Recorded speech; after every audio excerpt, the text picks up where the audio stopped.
знаєте, я вже іншу помаду і не хочу. От дивлюся на помади. Ну, в мене ось така є, вона вже закінчується, шкода викинуть.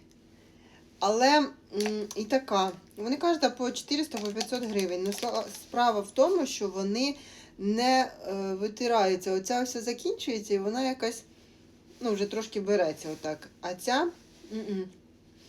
тобто стійка, розуміли? Хоч і, наче дорого, ну недорого, ну чого, для якісної косметики це недорого. Я вважаю так. Ну а що, купи і потім все в помаді. Я впевнена в тому, що де б я не притулилася, помада не візьметься. Мені подобається, колір підходить. Ну все, вже цю треба викидати. А ця ще буде. Колір тут такий. Можна зверху тут зробити так.